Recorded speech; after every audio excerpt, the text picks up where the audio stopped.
അപ്പോൾ ഫ്രണ്ട്സ്, ഞാൻ നിങ്ങളുടെ അടുത്ത് ഒരു കാര്യം ഷെയർ ചെയ്യാൻ വേണ്ടിയാണ് വന്നത്.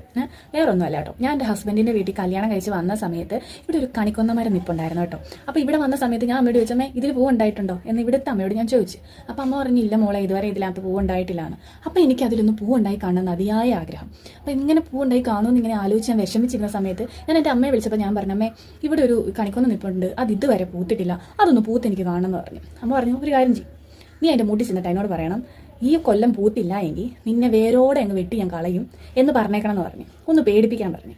ഞാൻ എന്തെടുത്ത് എൻ്റെ അമ്മ പറഞ്ഞ പോലെ തന്നെ അതിൻ്റെ മുടി ചെന്ന് നിന്നിട്ട് ഈ കൊല്ലം നീ ഉണ്ടായില്ലെങ്കിൽ നിന്നെ മൂടോടെ ഞാൻ വിട്ടു എന്ന് പറഞ്ഞു. അത് പറഞ്ഞിട്ട് ഞാനങ്ങ് വിട്ടു. പിന്നെ ഞാനിങ്ങനെ ഇരിക്കുമ്പോൾ ഒരു മാസം കഴിഞ്ഞപ്പോൾ അതേ മുട്ടുണ്ടായി. ഇപ്പോൾ ഒരു കൊല്ലമായിട്ട് അത് ഞങ്ങൾക്ക് പൂ തന്നുകൊണ്ടേ ഇരിക്കുക. ഇപ്പോൾ ഫെബ്രുവരി മാസമായി, ഇനി ഏപ്രിൽ ഞങ്ങൾക്ക് തരുമോ ഇല്ലയോ എന്നൊന്നും എനിക്കറിയാൻ മേല. ഇപ്പോഴും കണിക്കൊന്ന പൂത്തുകൊണ്ടിരിക്കുക. ഞാൻ അമ്മാതിരി പേടിപ്പിലാണ് എന്നെ പേടിപ്പിച്ചത്. എന്തായാലും ആ പൂത്ത് നിൽക്കുന്ന കണിക്കൊന്ന ഞാൻ നിങ്ങളെ കാണിച്ചു തരാം. ഗൈസ്, ആ കണിക്കൊന്ന